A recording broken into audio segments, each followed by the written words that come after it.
Welcome back to the California Festival of Speed, the virtual edition with me, Lara, that Porsche girl. And my guest for this segment is the incredible Jeff Zwart. Hey, thanks. Hi, Jeff. In the virtual way, Laura, so it's good. I'm a Yeah. part of the event.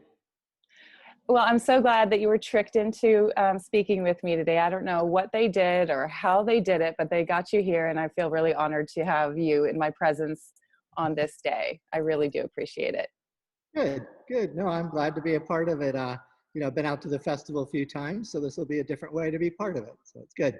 Exactly. And I was kind of telling you when we set up our meeting originally, how I came to know that Jeff Zwart existed was I was at the Porsche Experience Center, and in drives what I now know to be the 312 coffee tractor.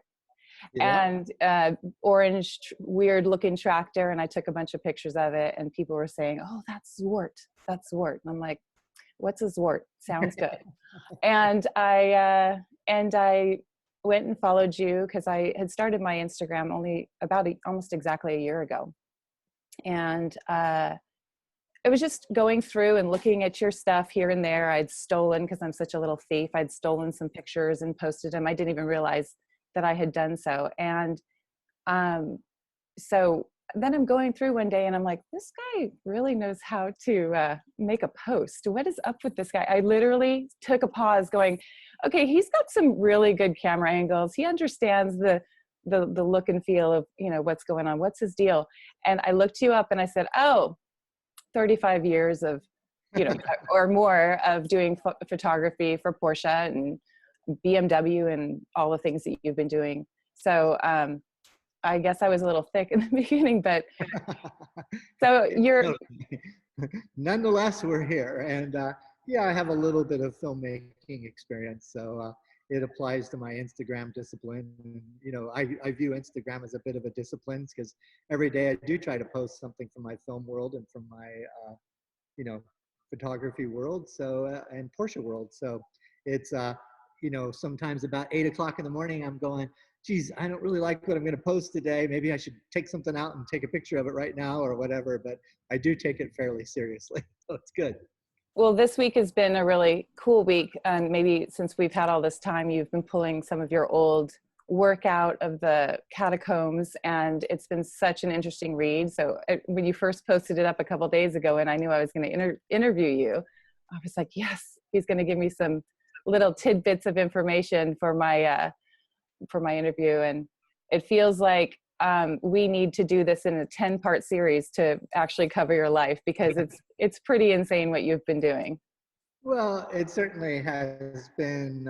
I've been very fortunate to have a pretty entertaining life, and I think that when you look at it and look at the bulk of the work I've done, it's really been surrounded by everything that I really am passionate about, and so it's fun for me because I constantly am being asked to visually interpret things, and from commercials to films to print advertising all my life. And fortunately, I've been kind of in a high action racing motivated world. So being part of that and being asked constantly to interpret speed, it's been a cool life to go through doing that. And from the Porsche side, it's just translated to so many different things from obviously doing the advertising with Porsche, driving Porsches virtually every day, and being involved in the racing side of things to kind of combine all of that. And I think the racing has what's really given me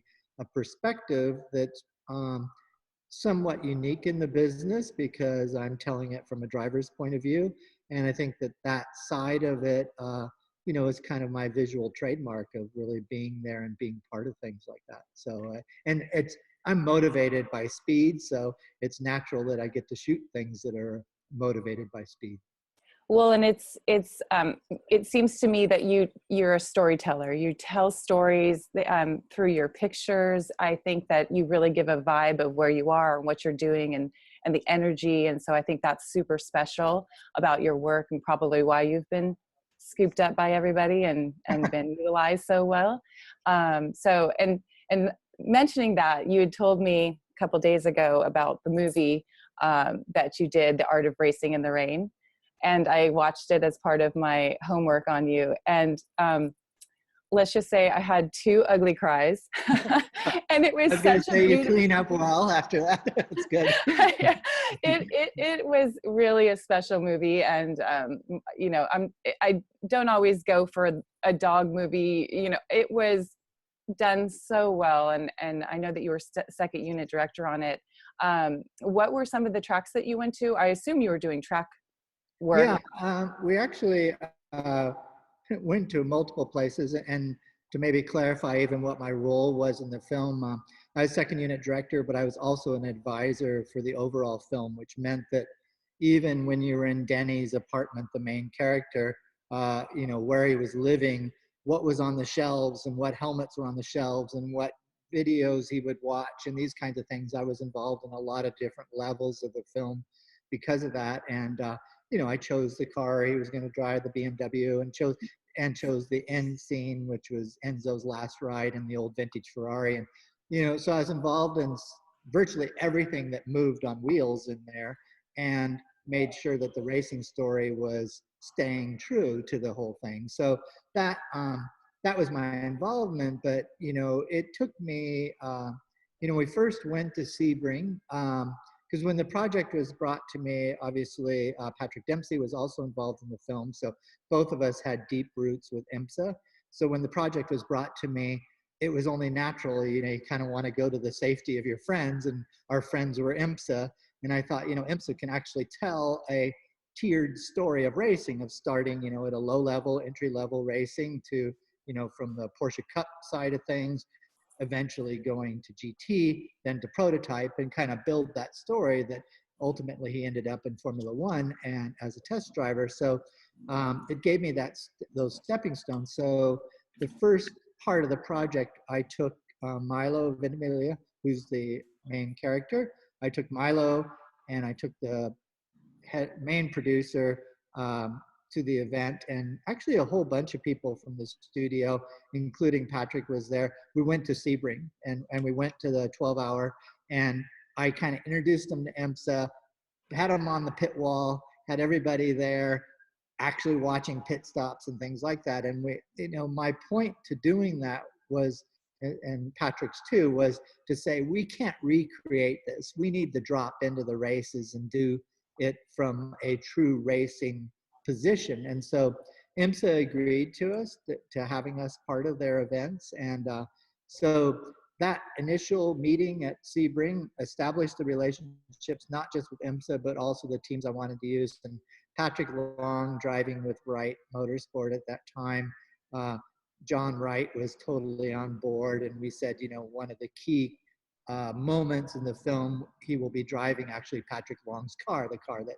Patrick was driving for John. So all of those things were established in the initial meetings at Sebring, and then you come back and now you got to produce the film and figure out where we go. So the majority of the film was shot in Seattle.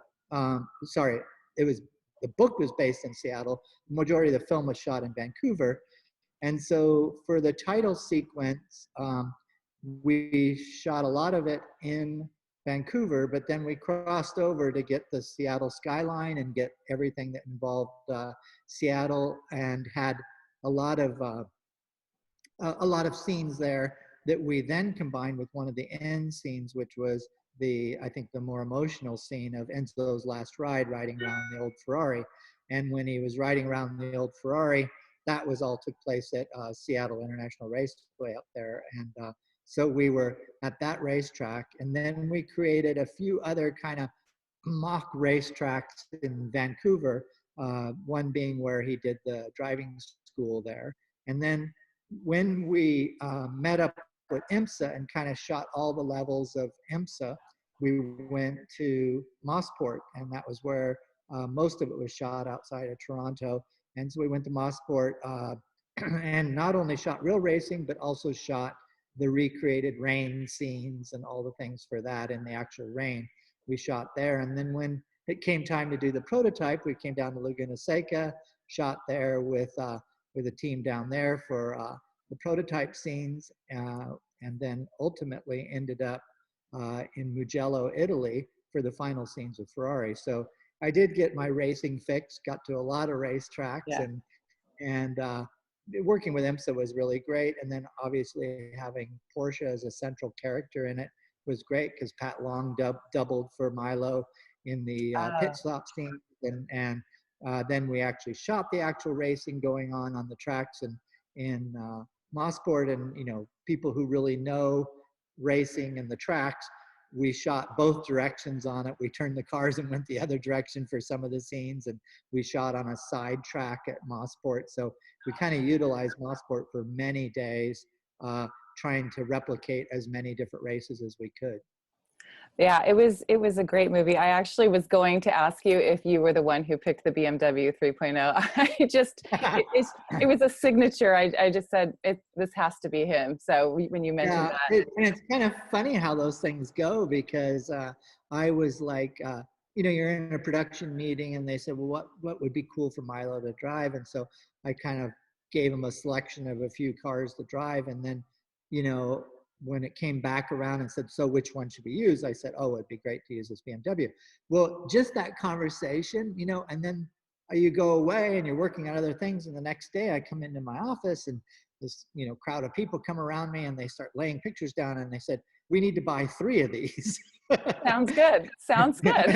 and they're showing me pictures from all these ads and everything. Which ones should we buy and everything? And we couldn't find Glacier Blue and all of them, so they were going to paint some and all this stuff. But it just was kind of funny that less than 24 hours later, dropping the word in the meeting that we should use a BMW, we all of a sudden were buying 3 of them for the film. So that's the way filmmaking works, I guess, sometimes.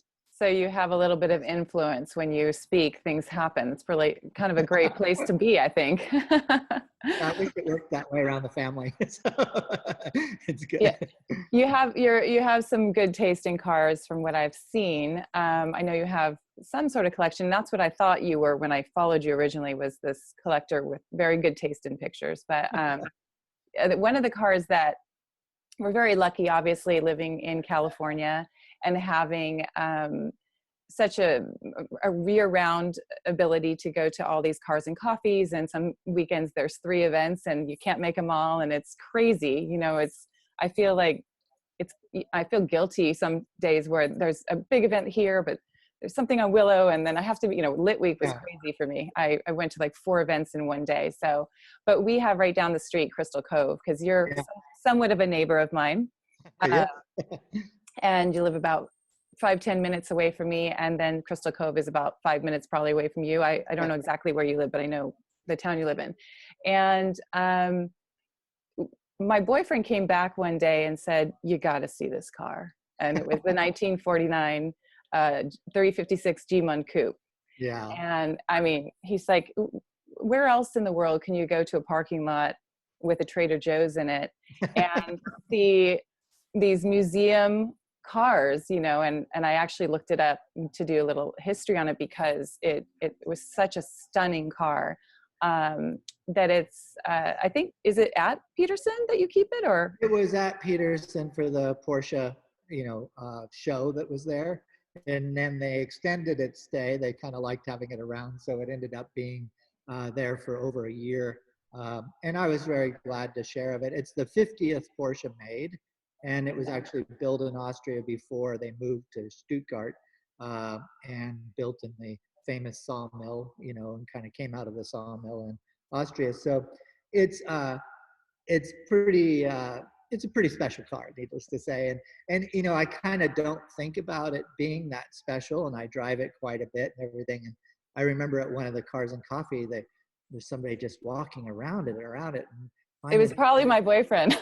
we finally just said, I just never ever thought I'd see one in public. I've always, heard that they were at the museum. So it's a nice car to share that way. It's kind of a funny car to drive because,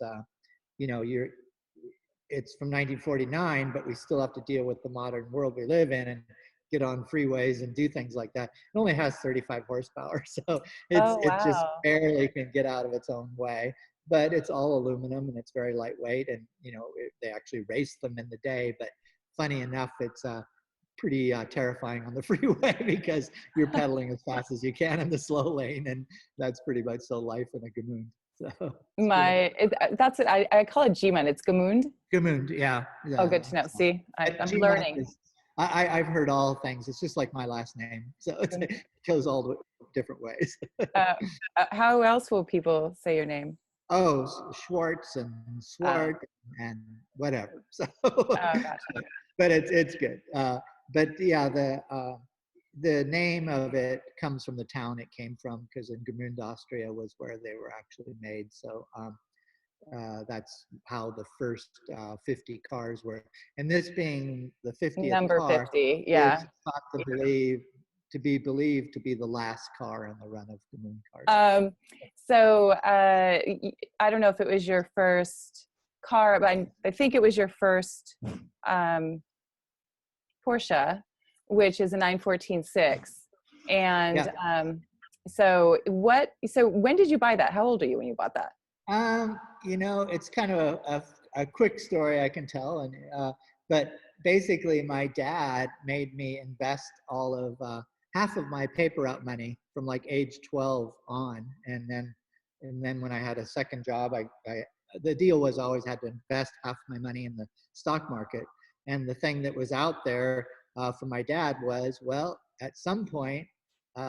When you graduate from high school, we'll see where your stocks are, and you can potentially, you know, spend it on whatever you want to do. Well, of course, when you get out of high school and, you know, you've had your driver's license for a couple of years already and you haven't been allowed to have a car, the first thing you want to do is get a car. So, uh, you know, of course I wanted a 911, but 911s were kind of pricey at the time, but I definitely wanted a 6-cylinder car, and the best 6-cylinder for the value out there was a 914.6. So I bought the 914.6 right out of high school, and I've kind of never looked back.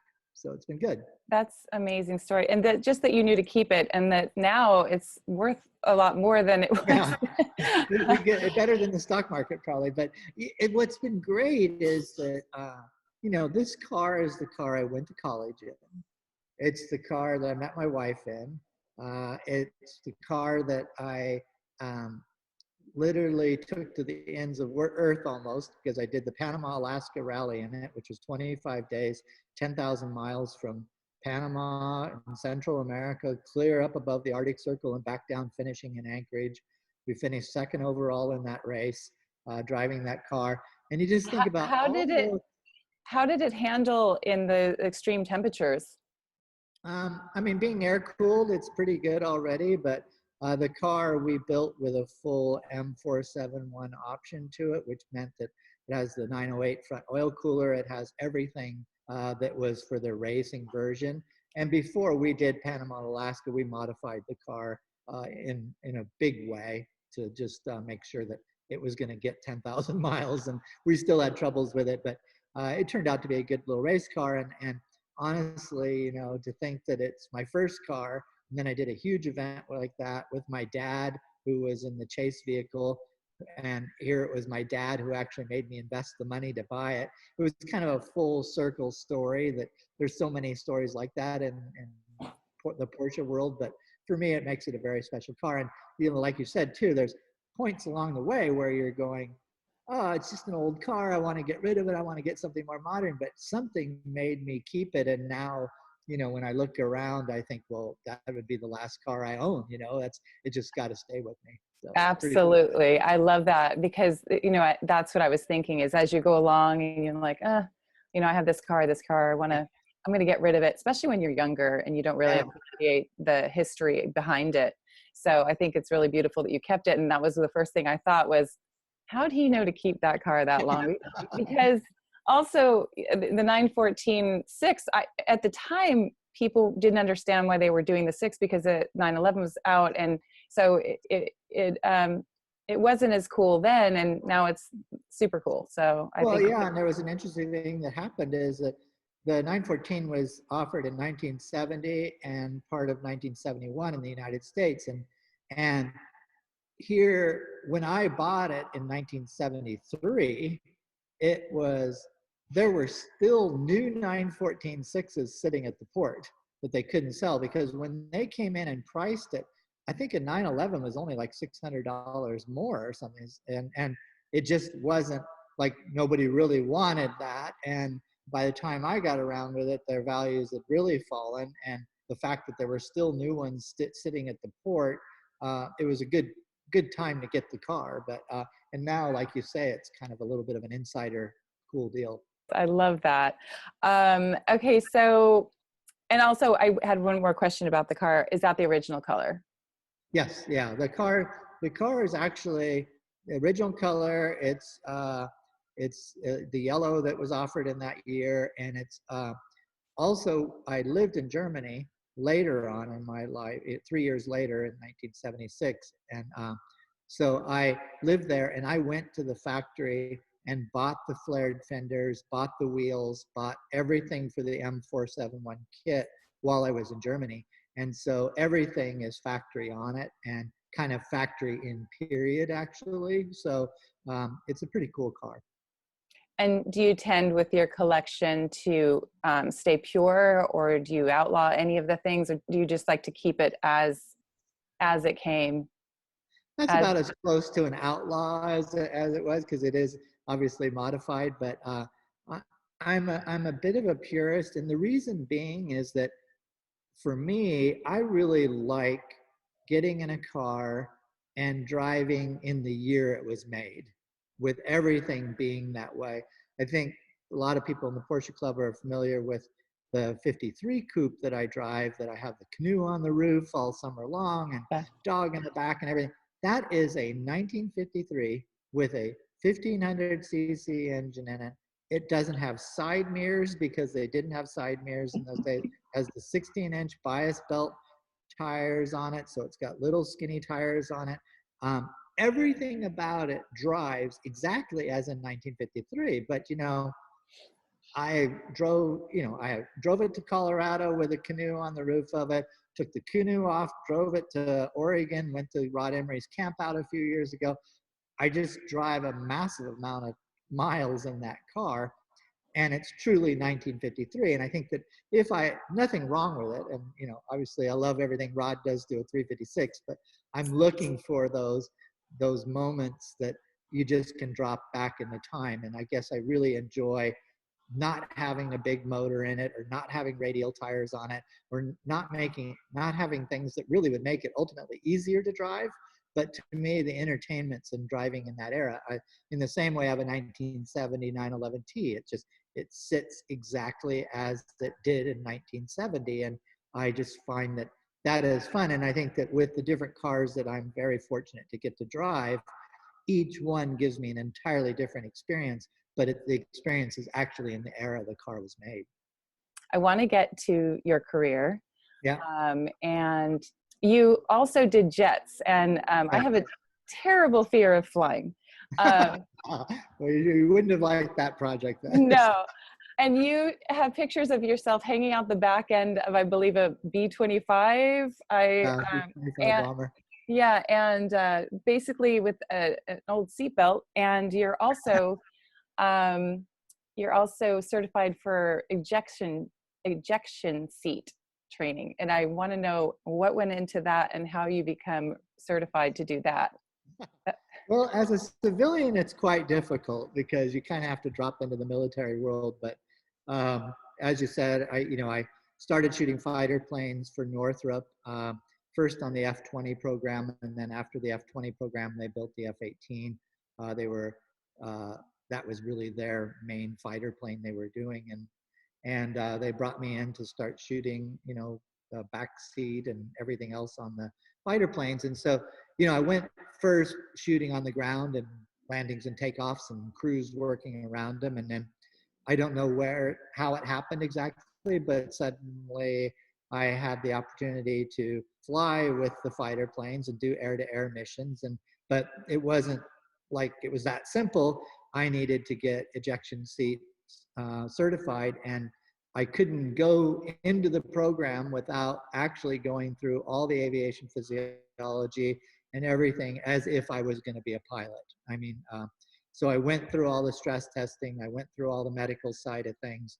They even x-ray your teeth to make sure there's no air behind your fillings, and kind of Oh my anything God. that could happen to you at altitude that would cause a problem. So they kind of are looking for every way to say you can't do this.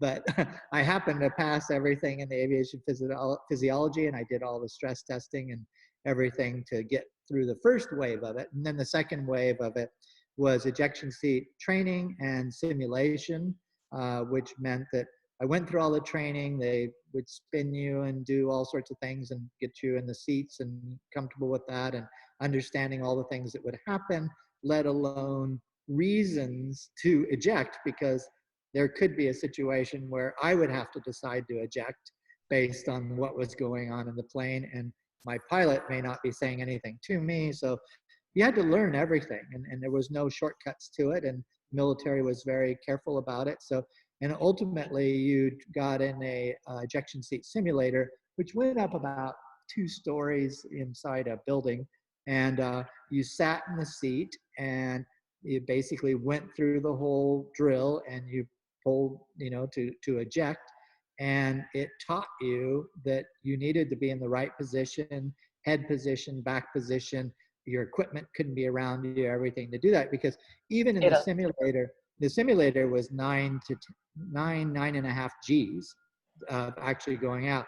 Now, if you really ejected, it was like 18 to 19 G's. So, but you could hurt yourself in the simulator if you weren't in the right position. So I went through all that training, and I also did some water training and everything, because I was on the aircraft carrier for a while. And I just, you know, was very fortunate to end up as a civilian with a card that I used to carry in my wallet all the time that said I was Martin Baker ejection seat certified, and here's my certification. And then I get little checks of when I would be on flights and things. And so for about 3 years I flew on various missions. And the interesting thing is that I would arrive, I was always shooting the pictures on a non-interfering basis. So I would arrive at the base and not know what the mission would be that day, because I would generally shoot the whole setup of us going, us taking off, and then us flying to whatever the mission was and flying back. But once you were on the mission, you were on the mission. So you couldn't interfere with that. So you'd show up in the mornings, and you'd be in a briefing, and you'd be sitting there, and you'd hear all the lowdown of what time they were going to take off, and how many planes were going with us and everything. And then they'd start describing the mission, and it wouldn't be till that point that I would know. And some days they'd be going, okay, we're going to go into a high G dogfight position. All of a sudden I go, well, this is going to be quite a ride today. And then other times we would go on refueling missions where normally, you'd be up in the plane for an hour and a half or, 2 hours, but we'd go on refueling missions and end up staying up there for hours some days. And it would be fascinating because I'd be shooting, the big, in those days, DC-10s that were out there fueling us, and you'd fly around. Refueling during in flight. You were In refueling. flight, yeah. So That's there'd amazing. be out of nowhere, we're up in the sky, a squadron of 4 or 5 planes, and all of a sudden there's this giant plane relative to us, a jumbo jet that's full of fuel. And so you come up and you poke your little nozzle into that receiver that's coming out of the back of the tanker plane, and refuel, and stuff like that was pretty magical. And I remember I was flying out of Yuma, Arizona one day, and they said, oh, we're going to do low-level bombing missions today. And next thing I know, I'm like, watching the plane next to me, and we're all strafing along the ground, and all of a sudden all these bombs are coming out of the bottom of it. I'd just be looking back at the fireballs going up and everything. So the whole thing was, a bit surreal to even talk about now, but it was really, in terms of being involved in a shoot, it was definitely a highlight. So you mostly shot with 35 millimeter Yep. and some 8x10 static shots as well. Mm-hmm. But did you ever go digital? I assume you've gone digital as well, or are you still? Well, yeah, I mean, eventually I had to go digital, but it was actually after my still career was over. I was really, people ask me what I do, and I kind of have to think a little bit sometimes of what I do. But generally I think of myself as a photographer, but the reality is I was only a photographer for 10 years of my 30 years of doing this stuff. And so, it was kind of a small portion of my life, and I've thrown in some racing in there and everything else. But when I got out of the still photography business, it was just before the digital era. So obviously I've moved into that, and I shoot things for Pano magazine, I shoot things for 000, I shoot things for a lot of different people, and I go back to shooting digital now. But in those days, you were taking pictures and waiting a day for the pictures to come back and hoping it all worked out. And it was kind of stressful because even, I used to shoot the Formula One Spotters Guide for Road and Track magazine. So I'd fly all the way to Brazil, 20 rolls of film or so, shoot the whole race, and come back from Brazil, never seeing a picture, just hoping your cameras worked right and your exposures are right and all that sort of thing. So definitely a different type of world to operate in, for sure. That's amazing. And you had mentioned Formula One as well. Did you follow Formula One a lot? I'm kind of a Formula One fan, more the old school stuff with Senna, Prost, that kind of time era. You have some pictures of Michael Schumacher, who unfortunately is not doing so well now, but where he's in the position that he's a pilot in his own car. I thought that was so interesting that I did a series. I because I had access to so many drivers and so many situations, I thought, I should really take advantage of that. And I did this book called 3 Points of Contact, which I basically interviewed and did portraits of all the champions in motorsport at that time, and Michael Schumacher was one of them. And to create a consistency into the book, I had them all sit in exactly the same chair and sit in the chair as they would in their race car. So you can imagine shooting Jimmy Johnson, as he's driving in a NASCAR, and you shoot a Formula One guy who's got his feet almost above his head. It ends up to be a very interesting compilation of the way people sat in cars, and then the insight of it, of hearing how what it takes to be a champion, and what the 3 points of contact. The 3 points of contact I was referencing was eyes, hands, and feet. Those are the three parts that you actually touch in your car to make it move and do things. So I photographed everybody's eyes, hands, and feet, and did portraits of them. So it was pretty cool. I was fortunate enough to meet Alan Prost and interviewed him. And what I noticed that most of them is perfectionists. Yeah. And he's one, which obviously they call him the professor. So he's one of those people who it's such an interesting thing to be a race car driver. You just almost have to have blinders on and just be focused on that one task. And they tend to be so disciplined, and I'm really into Formula One. I just love the idea. It's changed a lot.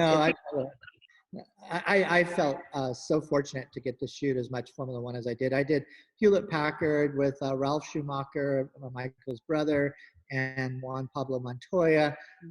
Did fun projects with, actually back in the Senna Prost days, with Acura. Acura, Honda was the engine in the McLaren at the time, but Acura was the brand that really kind of embraced it. So I did television commercial with Senna's car at one point. I shot with Senna on a couple occasions with Road and Track magazine. So, and same, probably much like you, it's the pinnacle of racing. It was my inspiration so much growing up, with drivers like Jimmy Clark and Damon Hill, actually Graham Hill at the time, and Innes Ireland, and so many greats. And then obviously Phil Hill, who I ended up working with quite a bit, and knowing his son. I took Derek Hill around the world with me on a Cadillac project. So Formula One's always been a great thing. And one of my biggest compliments in Formula One was I worked on the Hewlett Packard project with the Williams Formula One team, and they were really anti any American working on it, because they said Americans just don't get Formula One. So why would you use a director from America to do the project? So Yeah. I went into it knowing there was a little bit of bias right off. Yeah. And uh, it ended up to be such a good experience doing Hewlett Packard with Williams. And I did about 3 projects with them in different levels and different parts of it. And it was so, it was fun because I always was just so into it. They knew I was into it. And I also really respected their sport. So it was like being ready and being conscious and knowing that the car can't idle for very long and all these kind of things, just being super aware of it. They just really appreciate it. And the funny thing that happened is the following season, they got Budweiser as a sponsor. And so Budweiser came in, we're going to shoot these commercials and everything. And Williams actually told them, the only director we'll work with is Jeff Zwart. So I ended up doing the Budweiser stuff the next season. And then more recently, one of the magical projects I worked on was Red Bull. And we took the Formula One cars from San Francisco all the way to Miami. And we worked first with Daniel Ricciardo and then Mm-hmm.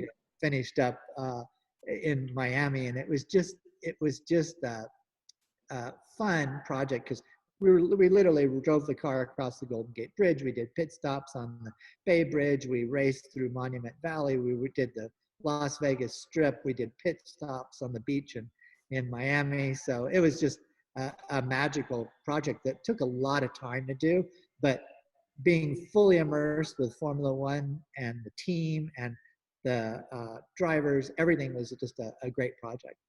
What is the one thing that got away from you? What is the one that you think, oh, I wish I would have taken it, or I was too busy, or there's always that one, or have you, it sounds like you've done it all. No, I haven't. I mean, I have not done it all. I'm not by no means done with it or anything, but from a filmmaking world, there's been projects. It was funny, the movie Rush, while we're talking about Formula One, Ron Howard, I get this call one day, it's from Ron Howard's office, and they said, Ron Howard wants to meet with you. And so we just, we said, well, we're going to have breakfast. So we went and had breakfast in Santa Monica, and I show up there and he's by himself. I'm by myself. We sit at this table and he starts talking to me. He goes, I want to do this film. This film is called Rush. And it was a Niki Lauda and James Hunt rivalry. And all of a sudden he goes, but I really have heard that, you're really into the cinematic side of shooting action. And what do you think, how do you describe that? And so we got into kind of a heavy meeting that morning about it and everything. And it was one of those moments where I realized I was a little late in the game and that he'd already kind of picked his crew and everything. And here I was telling him how I How to thought do it. Yeah. shot. And we kind of came out of that meeting of like, oh, if I'd been maybe a month earlier, I probably could have shot that movie, So it was one of those things. I have no idea whether it would have turned out that way, but Rush, I thought, was another great film that I would have loved to have worked on. And then obviously, from a commercial sense, I've done so much of Porsche's work and done a lot of the, special commercials that I've worked on. And probably one of the more famous ones was the launch of the Panamera for the family tree, in which we shot, almost 40 historically significant cars for that commercial, and a lot of coordination and everything. So naturally, when the Super Bowl commercial came along this year for them with the Taycan, I was in the mix. And, as we do on every project, we bid against 2 or 3 other directors. And ultimately you get down to the final words. And, we were conference calls and lots of things over and over again on that project.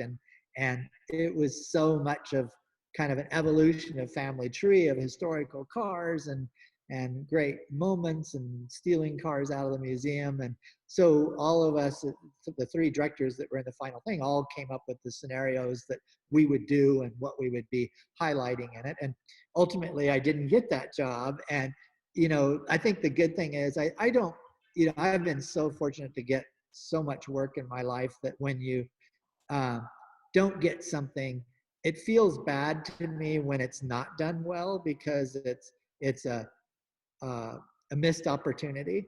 But that commercial came out really great.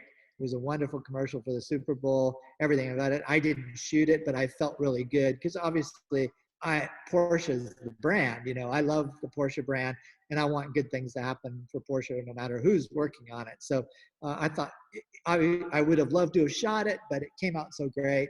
It's a good thing. And Porsche and I will live on to do other things together, I'm sure. So it's That's good. great. And you also are a member of Porsche Club, I believe LA, Porsche Club LA?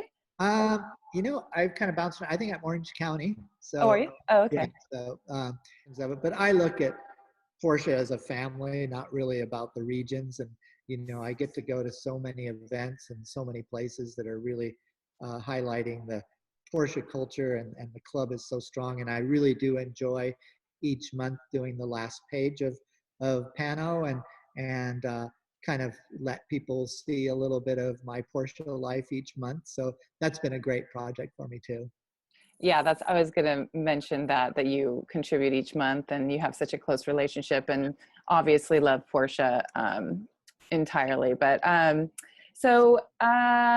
you also are involved with Luftgekühlt, Yes. and they were taking it this year east, Yeah. and that did not happen, unfortunately, due to unforeseen circumstances. Yes. So what made them take it east, or is that something we can discuss? I know it's a very secret society of what's going on, and we don't No, want. it's not that secret. I think that, in the last few years, we've kind of done a number of different things.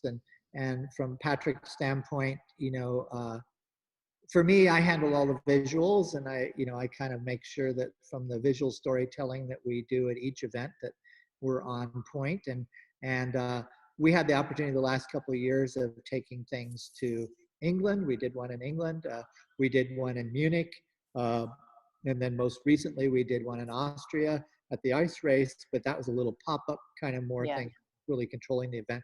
So we've taken it on the road, and we really like that. And I think that, the United States is such a big country, and it's, we've always heard, we've done 6 events on the West Coast, and everybody who's been such great fans that come out from the East Coast have been so great to travel and make the effort. But you always hear in the background, oh, I wish you'd do one on the East Coast, or wish you'd do one in Canada or whatever.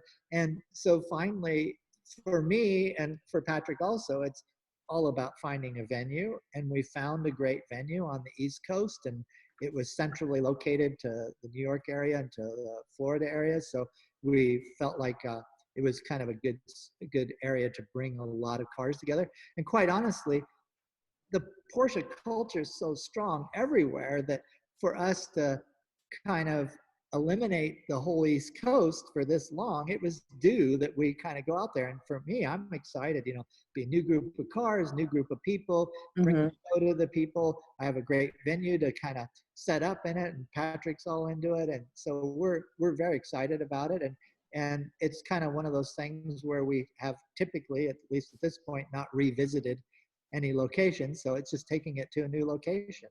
And I think that this year, obviously we're now on November 1st. We've moved it back quite a bit in a year. Okay. So it's been rescheduled to November 1st. And this year will be pretty special if we can actually pull it off. Obviously, we want everybody to come out of this safe and healthy and everything. But if we can celebrate a little bit the end of October, 1st of November, and in an area in North Carolina, and bring all the Porsches together, we're looking forward to hosting Luftgekühlt there. So last question, what's your next big mountain? What do you want to, is there My next big anything? mountain is the physical mountain.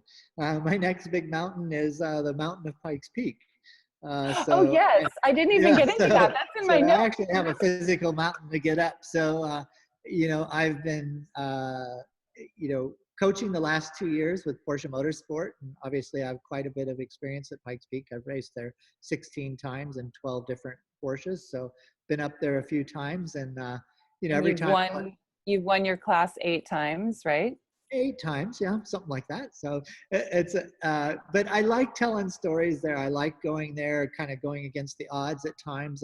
2011, we took a brand new GT2 RS and drove it from California, had Porsche Motorsport build it here, and then we drove it to Pikes Peak and set the production car record in 2011 in that car. And so I'm looking for those different stories. I think that's kind of why I've driven so many different Porsches there through the years. But, you know, at the last Rennsport, you know, there was a debut of a pretty special car, and it was the 935, and it was based on the GT2 RS. And in my mind, as soon as I saw the 935 come out at Rennsport, I thought, geez, that'd be a perfect car to run at Pikes Peak. You know, lots of horsepower, exotic bodywork, good ground effects on it. And it just is another great story. So I thought, well, maybe I could run a 935. Well, you know, I didn't know quite how that was going to happen, but fortunately, through Bob Ingram and the Road Scholars, we're going to help promote. I'm going to take Bob Ingram's 935 and take it up Pikes Peak this year. And you know, what's cool about it is, you know, I've kind of built faster and faster cars through the years. And the last car I drove was an incredible car from BBI that was a cup car built to the max with twin turbos and could have put out over 1,000 horsepower if we needed it. I mean, it was a monster to drive, but also very complex to run. And, you know, running on E85 and, you know, having to dry ice in the intercoolers and, you know, just everything to just maximize the power out of it. And it was always running within an inch of its life as it ran up the mountain at 14,000 feet. So this 935, as exotic as it looked, it's just a GT2 RS underneath it. I mean, it literally is the road car underneath it.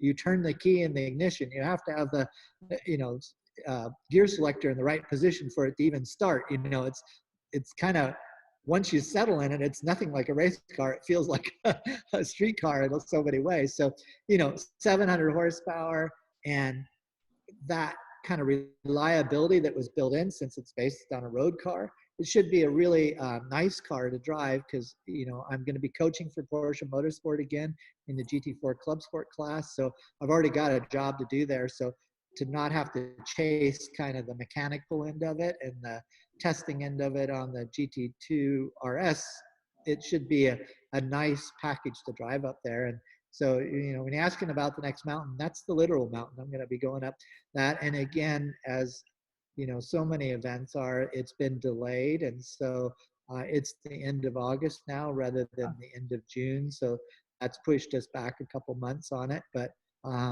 we're looking forward to it when we all come out of this and making a good run up the mountain. That's exciting. Yeah, I almost forgot because there's, I mean, I'm sure there's like 10 more things that, you know, I tried to get as much, and I'm so glad you mentioned that because that's such a big part of your life. And obviously, well, you set me out nicely by saying, "What's the next mountain for you?" So. Yeah, I had no idea. I was so good. well, You know, just behind me too, just as yeah. reference. I mean, the car on this left side here is the 2002 class winning GT2. Slide And over. Let me see it a little. yeah, so that car, Nice. yeah. And then the car on the right here is my rally car, but also in 1994, we ran that car with a single turbo IMSA motor in it, and I won the open class in that car. So there's two of my kind of ex-championship cars here. I don't actually own this car on this side, but I've kept my first car. I kind of keep my first car, as you can tell. So Yeah. I figure, you know, there may be always a last Pikes Peak I win, but I'll never have a first one again. So I wanted to keep that one. So that's a pretty special car that ran in the U.S. Pro Rally Championship and at Pikes Peak. I like that. That's very nostalgic, and I tend to be the same way. I don't really, yeah, I can't get rid of certain things. And I see we didn't even mention her, Jezebel. I just started following her this morning, and she's got. Let me just show you something right now. That's Jezebel right now. That's the way she's getting through the interview. she's like, why does this lady keep talking? Oh my God. She's missing so my cute. midday snack. So. Yeah. Well, thank you so much for giving me all of this information and for sharing your life with us. And I'm sure anyone I mentioned that I was going to interview you was like, oh my God, really? Oh, I have so many questions. I'm like, so do I. We have no more room for any questions, but thank you so much for sharing. And I hope to see you out at the Cars and Coffee, Pekla, all of that. And we really appreciate you being a part of this virtual event. Yeah, no, and that's the point, I guess, is that it is a virtual event and we're able to kind of drop into it in different ways. And I've always loved the event. I've been out to it a number of times, and we'll miss the Ruby Star pace car from Flying L Racing. We'll miss a few things in this, but I think that it's an interesting way of kind of looking at the event again and being part of it. And so I appreciate being part of it. Always love getting around the Porsche community. And thanks for all that you've done on everything. And you have quite a following yourself now, and I think that's awesome. And I think both of us share a book just recently with Bart, and so it's just Yes, it's yes, I good didn't even stuff. mention that. Yeah, no, but that's part of what our world is we live in, that we're kind of interconnected in so many different ways. So however we do it, in this case it's virtual, but we can be together a little bit and share our stories. So thanks for having me. Oh, anytime. It's just been such a pleasure. So we will see you around, and thanks for being here.